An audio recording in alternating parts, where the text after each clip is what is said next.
پھر وہی بات دہرائے گی کہ پانی جو تھا وہ اتنا شدید گرم ہو چکا تھا اس گرمی کی شدت سے، اس دھوپ کی تپش سے، اس دھوپ کی گرمی سے، کہ وہ کھولتے ہوئے پانی سے اس کو جو ہے وہ تشبیہ دی گئی ہے۔ دوسرے بند کی طرف آتے ہیں۔ آب رواں سے منہ نہ اٹھاتے تھے جانور۔ آب کہتے ہیں پانی کو، رواں بہتا ہوا، یعنی اس وقت جو دریائے فرات میں، نہر القمہ میں جو پانی بہہ رہا تھا وہ اتنا گرم تھا، لیکن اگر کہیں پر تھوڑا بہت جو پانی تھا اور جانوروں نے اس میں منہ ڈال دیا پانی پینے کے لیے، وہ پانی پینا چاہتے تھے تو ان کا دل ہی نہیں چاہ رہا تھا کہ اس پانی سے اپنا منہ نہیں، کیونکہ دریائے فرات کا پانی جو تھا وہ گرم تھا۔ لیکن کسی اور جگہ پہ اگر تھوڑا بہت پانی پینے کے لیے جانوروں کو مہیا آ گیا یا نظر آ گیا اور انہوں نے منہ ڈال دیا پانی پینے کے لیے، تو اب ان کا دل نہیں چاہ رہا تھا کہ وہ اس پانی سے جو ہے وہ منہ باہر نکالے۔ جنگل میں چھپتے پھرتے تھے طائر ادھر ادھر۔ اسی طرح جنگل کا حال بتایا میدان کربلا کہ اگر جنگل ہے اور وہاں پہ پرندے ہیں، طائر کہتے ہیں پرندے کو، تو پرندے سائے کی تلاش میں ادھر ادھر بس گھوم رہے ہیں، سایہ تلاش کرنا چاہ رہے ہیں، کیونکہ گرمی اتنی شدید ہے، اتنی تپش ہے کہ اس گرمی میں ان پرندوں کو بھی بیچاروں کو سکون نہیں مل رہا، اور وہ سائے کی تلاش میں جنگل میں کبھی ایک درخت پر کبھی دوسرے درخت پر بھٹک رہے ہیں۔ مردم تھے 7 پردوں کے اندر عرق میں تر۔ عرق کہتے ہیں پسینے کو۔ مردم لوگ، یعنی لوگ جو تھے خیموں کے اندر بیٹھے ہوئے تھے اور سائے کی تلاش کے لیے انہوں نے خیموں کو اتنا موٹے کپڑے کا بنایا ہوا تھا کہ کسی طرح دھوپ جو ہے ان خیموں کے اندر نہ آئے، لیکن اس کے باوجود جو ہے وہ پسینوں سے تر بتر تھے۔ اس گرمی سے وہ اتنے بے حال تھے، اس گرمی سے اتنے وہ پریشان تھے کہ اتنا سب کچھ سائے کو تلاش کرنے کے لیے یا اپنے خیمے کو اتنا سایہ دار بنانے کے باوجود بھی جو تھے نا وہ گرمی سے بے حال ہوئے تھے اور اس سورج کی تپش سے جو تھے وہ پریشان ہوئے تھے۔ خس سے خانہ مرسا سے نکلتی تھی نا نظر۔ یہاں پہ خانہ مرسا یعنی آنکھ کی پلکوں سے، یعنی جب آنکھ کھولتے ہیں اور پلکیں اٹھاتے ہیں تو یہ جو ہماری نظر ہے یہ چیز کو جب دیکھتی ہے تو یہ جو نظر ہے یہ باہر دھوپ کی طرف جو ہے، دھوپ کی شدت کے بارے میں شاعر نے اشارہ دیا ہے کہ اتنی شدت سے تپش تھی، اتنی چمک تھی اس دھوپ میں کہ آنکھ سے جو یہ نظر ہے کسی چیز کو دیکھنے کے لیے جو ہے وہ باہر ان پلکوں سے باہر نہیں آنا چاہ رہی تھی۔ اس چیز کو، اس گرمی کے اندر جو چیزیں موجود تھی وہ ان کو دیکھنا نہیں چاہ رہی تھی۔ اس چمک سے، اس گرمی سے، اس دھوپ سے، اس حدت سے جو ہے وہ نظر جو تھی وہ چندھیا جاتی تھی اور ان کو وہ چیزیں جو ہے نظر نہیں آتی تھی اور وہ دیکھنا بھی نہیں چاہتے تھے۔ یعنی نگاہ کو بتایا کہ وہ بھی اس گرمی سے اتنی پریشان تھی، اس نظر جو ہے وہ اتنی پریشان تھی کہ اس گرمی سے وہ اپنی آنکھ سے جو ہے باہر آ کے اس چیز کو دیکھنا نہ چاہتی تھی۔ اگر آنکھ سے نکل کر ٹھہر جائے راہ میں، اگر بالفرض دیکھنا تو نہیں چاہ رہی چیز کو، گرمی کے اندر وہ دیکھنا ہی نہیں چاہ رہا انسان اس آنکھ سے، اس نظر سے، لیکن اگر بالفرض وہ کسی طرف نگاہ ڈالتا بھی ہے، دیکھتا بھی ہے اور نظر جو ہے وہ پلکوں سے باہر آ کے وہ سفر طے کرتی ہے اس چیز کو دیکھنے کے لیے، تو یہ جو درمیان کا راستہ ہے، یہ جو درمیان کا فاصلہ ہے، یہ ایسا شدت سے گرم ہے، اتنی شدت ہے اس گرمی میں، اس سورج کی تپش اور جو ماحول ہے وہ اتنا گرم ہے، پڑ جائیں لاکھ آبلے پائے نگاہ میں۔ پائے نگاہ نظر کے جو پاؤں، یعنی یہ جو نظر ہماری آنکھ کی پلکوں کے درمیان سے نکلی ہے اور اس چیز تک کا سفر طے کر رہی ہے، تو اس دوران اگر وہ کہیں سفر طے کرتے ہوئے وہاں تک پہنچنے میں تھوڑا سا اس کا وقفہ لگ گیا ہے، وقت لگ گیا ہے، تو اتنی دیر میں اس نظر کے پاؤں میں جو ہے وہ چھالے پڑ گئے ہیں۔ ٹھیک ہے، یعنی جیسے گرم زمین ہوتی ہے اور اس پہ اگر ننگے پیر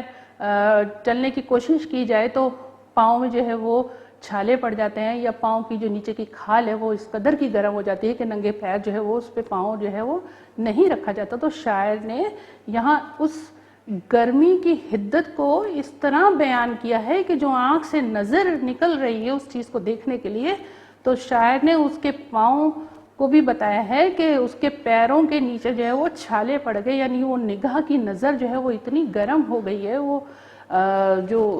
دیکھنے کی نگاہ ہے وہ اتنی گرم ہو گئی ہے کہ اس کے جو ہے وہ جس طرح پاؤں میں چھالے پڑ جاتے ہیں اس طرح اس نگاہ کے پاؤں میں بھی جو ہے وہ چھالے پڑ گئے ہیں اور وہ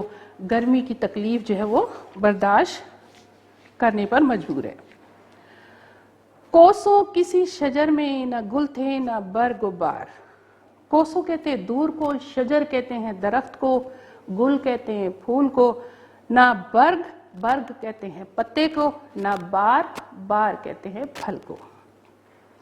سمپل اگر ہم میننگز دیکھیں تو ہمارا مصرے کے ساتھ جو معنی بنتا ہے وہ یہ بنا کہ دور دور اس میدان میں اس عاشوراء کے دن کا جو ماحول تھا اس میں جو ہے دور دور تک نہ کوئی درخت تھا، نہ کوئی پھول تھا، نہ کوئی پتے نظر آتے تھے کسی درخت پر، اور نہ کوئی پھل۔ ظاہر ہے جب گرمی اتنی شدت سے بیان کی گئی ہے تو اس میں کسی درخت پر کوئی سبزہ ہونے کا تو سوال ہی پیدا نہیں ہوتا، اور جب سبزہ نہیں ہے تو پھول بھی نہیں ہے، اور جب پھول نہیں ہے تو کوئی پھل اور پتے کا بھی سوال ہی پیدا نہیں ہوتا۔ ایک ایک نخل جل رہا تھا صورت چنار۔ چنار ایک قسم کا درخت ہے اور نخل کہتے کھجور کے درخت کو، یعنی جس طرح کھجوریں ہمیشہ گرمی میں پکتی ہیں، تو یہاں پر یہ بتایا مثال دی ہے شاعر نے کہ جس طرح ایک ایک جو کھجور کا ریگستان کے اندر اس میدان کے اندر اگر کہیں جو کھجور کا درخت تھا اور اس پہ کھجوریں جو لگی ہوئی تھی جس طرح وہ جل رہا تھا، وہ پک رہا تھا، بالکل وہ اسی طرح تھا جس طرح ایک چنار کا درخت جو ہے وہ گرم ہوتا ہے اور تپتا ہے۔ ہنستا تھا کوئی گل نہ مہکتا تھا سبزہ زار۔ یعنی اب ظاہر جب یہاں کوئی پھول نہیں تھا، کوئی پتا نہیں تھا، کوئی پھل نہیں تھا، تو نہ تو کسی پھول کے ہونے کی گنجائش تھی گرمی کے اندر کہ اگر پھول ہوتا، کھلتا، مسکراتا، اس کی مسکراہٹ نظر آتی، ہمیں پھول کی جو ہے خوبصورتی نظر آتی، نہ مہکتا تھا سبزہ زار، یعنی کوئی کہیں دور دور تک کوئی سبزہ نظر نہیں آ رہا تھا، کوئی پتہ ہی نہیں تھا۔ ظاہر ہے شدید گرمی تھی اور سورج کی تپش اتنی تھی، اور اتنی گرمی کی وجہ سے جو تھا وہ زمین پہ نہ کوئی سبزہ تھا، نہ کوئی درخت تھا، نہ کوئی پھل تھا۔ کانٹا ہوئی تھی پھولوں کی ہر شاخ باردار۔ بار کہتے ہیں بوجھ کو، دار باردار یعنی پھلدار، جو بوجھ ہو جاتا ہے درخت کے اوپر، جو وزن ہو جاتا ہے وہ پھل سے ہوتا ہے ظاہر ہے۔ تو وہ پھلدار درختوں کی جو پھل دیا کرتے تھے کبھی وہ اس وقت اس گرمی میں اس دن اس میدان کی جو گرمی تھی، اس سورج کی جو تپش تھی، اس سے ہر درخت جو تھا پھل دینے والا وہ کانٹا بن گیا تھا۔ خشک ہو چکی تھی شاخیں، پتے ختم ہو چکے تھے، اور درخت جو تھے وہ جو موجود تھے وہ اس طرح تھے جس طرح کے پودوں کے اندر وہ سوکھے ہوئے کانٹے لگے ہوئے ہوتے ہیں۔ گرمی یہ تھی کہ زیست سے دل سب کے سرد تھی، سرد بیزار، زیست زندگی، یعنی گرمی کی شدت اتنی زیادہ تھی، گرمی کا ماحول اتنا شدید تھا کہ زندگی جو تھی وہ بالکل جام ہو چکی تھی، لوگ جو تھے وہ بیزار تھے، کوئی ان کے دل میں، دماغ میں، چہرے پر کوئی خوشی نہیں تھی، اور وہ زندگی کو جو تھے وہ بیزارگی سے جی رہے تھے اپنے آپ سے۔ جیسے گرمی کے اندر، پسینوں کے اندر انسان جو ہے وہ گرمی میں بیزار ہو جاتا ہے اور گرمی کی تیزی جو ہے وہ برداشت نہیں ہوتی، تو یہی ماحول جو تھا وہ اس وقت تھا۔ سب کے دل جو تھے وہ بجھے ہوئے تھے اور ایک دوسرے سے بیزار تھے، پریشان تھے، بات چیت کرنے کو دل نہیں چاہ رہا تھا، ایک دوسرے کی طرف دیکھنے کو دل نہیں چاہ رہا تھا، بس چاہتے تھے کہ کسی طرح یہ سورج جو ہے وہ غروب ہو جائے اور تھوڑا سا جو ہے اس گرمی سے جو ہے وہ جان چھٹ جائے۔ پتے بھی تھے مثل چہرے مدکوک زرد تھے۔ مدکوک کہتے ہیں ٹی بی کا مرض۔ جس طرح ایک بیماری ہے ٹی بی جس کو ہو جاتی ہے تو اس میں جو ہے ظاہر ایک بڑی بیماری ہے، اس میں انسان کے جسم کا جو خون ہے وہ ختم ہو جاتا ہے اور اس کا جو جسم ہے وہ پیلا ہو جاتا ہے، چہرے کی رنگت پیلی پڑ جاتی ہے۔ تو شاعر نے تشبیہ دی ہے اس رنگت کو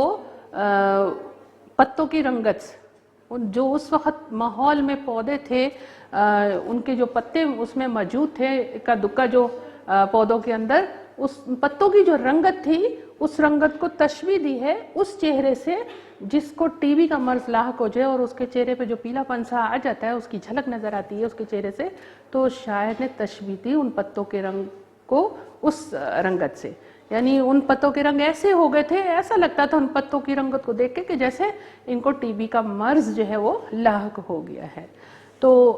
یعنی کہ آپ دیکھیں کہ اس بند میں بھی گرمی کی حدت کو کس طرح بیان کیا گیا ہے کہ سبزہ جو ہے وہ ختم ہو گیا گرمی کی شدت سے، اس میں کوئی درخت جو ہے اس پہ کوئی پتا ہرے رنگ کا نظر نہیں آ رہا، اگر کوئی کدو کا پتے ہیں تو ان کی رنگت کیسی ہو رہی ہے، شاخیں کیسی ہو رہی ہیں، کوئی پھل نہیں ہے، کوئی پھول نہیں ہے، کوئی خوبصورتی نہیں ہے ماحول میں، یعنی انسان کیا، چرند کیا، پرند کیا، سب جو تھے وہ گرمی سے بے حد پریشان ہیں۔ نظم کا آخری بند ہے، شیر اٹھتے تھے نہ دھوپ کے مارے کچار سے۔ کچار کہتے ہیں شیر کی رہنے کی جگہ، جیسے غار ہوتے ہیں شیر کے، تو یہاں پہ کچار جو ہے وہ اسی جگہ کو کہتے ہیں۔ یعنی اب جانوروں کی جو ہے وہ بتائی جا رہی ہے، جذبات بتائے جا رہے ہیں، فساد بتائے جا رہے ہیں کہ جانوروں کی یہ حالت تھی، شاعر نے کیا فرمایا کہ جانوروں کی یہ حالت تھی کہ اتنی شدید دھوپ میں جہاں درختوں کا یہ حال تھا، جہاں پودوں کا یہ حال تھا، جہاں انسان کا یہ حال تھا، جہاں پانی جو تھا دریائے فرات کا اس کی کیا حالت تھی، میدانوں کا کیا حال تھا، تو اب شاعر نے جانوروں کے بارے میں بتایا کہ شیر جو بہادری کی علامت سمجھا جاتا ہے، جو جنگل کا بادشاہ ہوتا ہے، اس کی یہ حالت تھی کہ وہ اپنے غار سے، اپنی جو رہنے کی جگہ ہے اس سے وہ باہر آنے کو بالکل تیار نہیں تھا۔ آہو نہ منہ نکالتے تھے سبزہ زار سے۔ آہو کہتے ہیں ہرن کو، یعنی ہرن جو ہے وہ اپنے گھاس پھوس جہاں چر رہے تھے اور وہ اس ماحول سے باہر آنے کو جو تھے وہ تیار نہیں تھے، اس جگہ سے وہ باہر کی طرف بالکل جو ہے نکلنے کو تیار نہیں تھے، کیونکہ وہ گرمی کی حالت کا اندازہ بہت اچھے سے کر رہے تھے۔ آئینہ مہر کتھا مقدر غبار سے۔ مقدر میلا، غبار مٹی، جس طرح ماحول میں سارے میں جو ہے تھا وہ گرد و غبار اڑ رہا تھا، اس سے جو سورج کا چہرہ ہے وہ چھپا ہوا تھا اور میلا میلا سا نظر آ رہا تھا۔ جیسے میں نے شروع میں پہلے بند میں آپ کو بتایا کہ ماحول میں ایک دھول مٹی سی اڑ رہی تھی اور جو تھا ایک رات کی تاریکی کی جھلک نظر آ رہی تھی، یعنی سورج کی جو چمک تھی وہ ہمیں پوری طرح نظر نہیں آ رہی تھی اس گرد و غبار، اس مٹی کی وجہ سے۔ یہاں پہ بھی اسی چیز کو واضح کیا گیا کہ سورج کا جو چہرہ جو تھا وہ پورے ماحول میں جو گرد و غبار، جو مٹی اڑ رہی تھی اس گرمی کی وجہ سے، گرم ہوا کی وجہ سے، لو کی وجہ سے، اس سے ماحول جو ہے وہ تھوڑا سا میلا ہو چکا تھا، خراب ہو چکا تھا۔ گردوں کو تپ چڑھتی تھی زمیں کے بخار سے۔ گردوں کہتے ہیں آسمان کو، تپ کہتے ہیں بخار کو، تپش کو۔ اب ظاہر اتنی شدید گرمی تھی، سورج جو تھا پوری آب و تاب سے اپنی حدت کو زمین پر اتار رہا تھا، ماحول میدان کربلا کا جو تھا وہ اتنا گرم تھا کہ زمین اتنی گرم جب ہو چکی تو اس سے جو تپش اٹھی تھی وہ آسمان کو چھو رہی تھی اور آسمان کو بھی گرم کر رہی تھی۔ تو یہاں شاعر نے کہا ہے کہ آسمان کو بھی جو ہے وہ بخار، جیسے بخار میں جسم گرم ہوتا ہے اس طرح آسمان کو بھی بخار ہو رہا تھا۔ تو زمین کی تپش جو ہے وہ اتنی زیادہ تھی کہ وہ آسمان کی بلندی کو چھو رہی تھی اور آسمان کو بھی گرم کر رہی تھی۔ تو شاعر نے اس چیز کو اس طرح مصرے میں بیان کرا ہے کہ جیسے بخار میں جسم جلتا ہے، تپ جاتا ہے، گرم ہو جاتا ہے، اسی طریقے سے اس زمین کی گرمی سے، اس ماحول کی گرمی سے آسمان بھی جو تھا وہ بہت گرم ہو رہا تھا۔ گرمی سے مضطرب تھا زمانہ زمیں پر۔ مضطرب بے چین، بے قرار، یعنی اتنی گرمی تھی، اتنی شدت سے ماحول گرم تھا،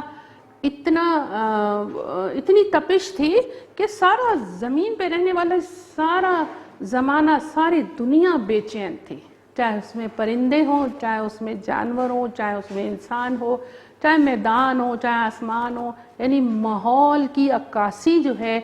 میر انیس نے واقعہ کربلا کی اتنے اچھے طریقے سے کی ہے کہ ہمیں جو ان کی کلام کی جو خصوصیات تھیں، یعنی فصاحت بیانی جو تھی،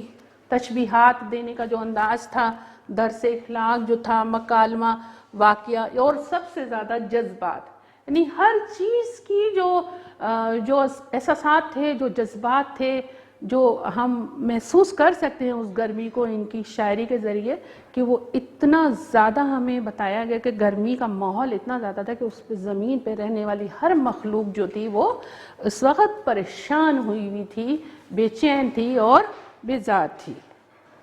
اور اس کو پھر ایک اور مثال دی،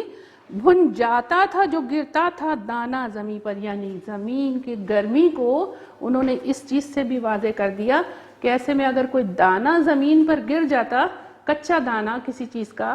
گر جاتا تو وہ ایک دم جیسے بھن جاتا تھا، پک جاتا تھا۔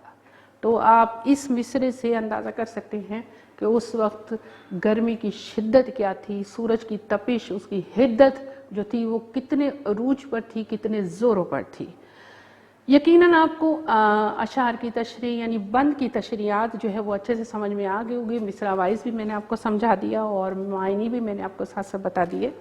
اب ہم ذرا مشقی کام کی طرف دیکھتے ہیں کہ اس میں سب سے پہلا سوال ہے اس نظم کی حیت بتائیے۔ حیت میں نے آپ کو سب سے پہلے بتائی کہ یہ نظم بند پر مشتمل ہے، 4 بند ہیں اس کے، ہر بند جو ہے وہ 6 مصروں پر مشتمل ہے، اور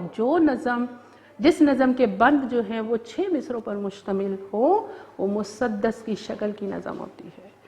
شاعر نے پودوں پر گرمی کی شدت کی منظر کشی کیسے کی؟ بند نمبر 3 میں یہ بات بہت اچھے سے بتائی گئی ہے، جو میں نے آپ کو وضاحت دی ہے، آپ اپنے الفاظ میں تحریر کر سکتے ہیں۔ اس نظم کا خلاصہ یہ آپ کا ہوم ورک یعنی گھر کا کام ہوگا۔ الفاظ معنی ہے، مصرعے مکمل کرنا، نظم آپ کے سامنے موجود ہے، آپ مصرعے مکمل کر سکتے ہیں۔ اس کے ساتھ ہی سوال نمبر 4 ہے، سوال نمبر 5 ہے درست جواب پہ نشان لگانا۔ میں آپ کو سیدھا صحیح جواب بتا دیتی ہوں۔ کسی مرنے والے کی یاد میں کہی گئی نظم کہلاتی ہے مرثیہ۔ یہ آپ کا جو مرثیہ سے لیے گئے اشعار ہیں ظاہر ہے، اور مرثیہ کسے کہتے ہیں؟ ہر وہ نظم جس میں مرنے والے کی یاد میں خوبیاں بیان کی گئی ہو، یعنی ایسی نظم جس میں مرنے والے کی جو ہے وہ خوبیاں بیان کی جائیں، اس کی صفات بیان کی جائیں، وہ مرثیہ کہلاتی ہے۔ اور میر انیس ایک مرثیہ گو تھے، یعنی ان کی شاعری، ان کا کلام جو تھا وہ مرثیے پر مشتمل ہے۔ الکما ہے، نہر ہے، دل سرد ہونا قواعد کے لحاظ سے محاورہ ہے۔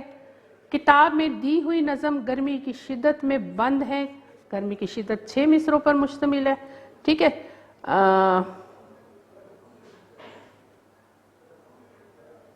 میر انیس کی نظم میں گرمی کا ذکر ہے، کربلا کی گرمی کا، یعنی واقعہ کربلا کی گرمی کا بیان کیا گیا اچھے طریقے سے تفصیل سے۔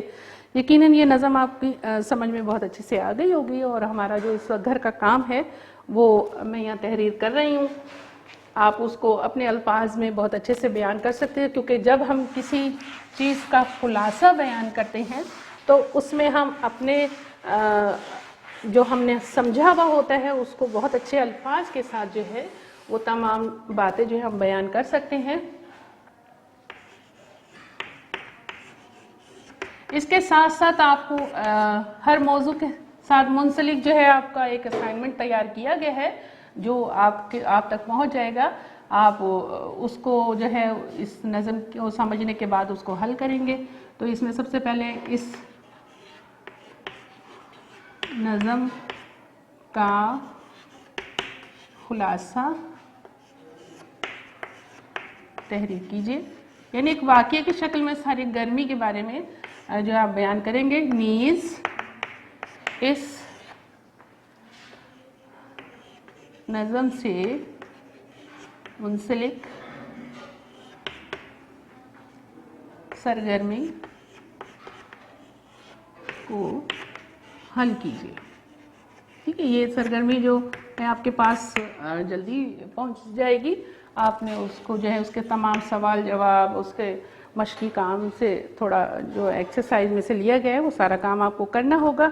امید ہے کہ آپ کو تمام کام اچھے سے سمجھ میں آ گیا ہوگا۔ میر انیس شاعر کے بارے میں جو ان کی خصوصیات ہیں وہ بھی سمجھ میں آ گئی ہوں گی، ساتھ ساتھ نظم کی تشریح جو ہے وہ آپ کو اچھے سے سمجھ میں آئی ہوگی۔ اگر کچھ کہیں پر مشکل آتی ہے تو آپ اس ویڈیو کو دوبارہ دیکھیے، یقیناً آپ کی مشکل کا حل جو ہے وہ اس میں آپ کو مل جائے گا، اور انشاءاللہ اگلے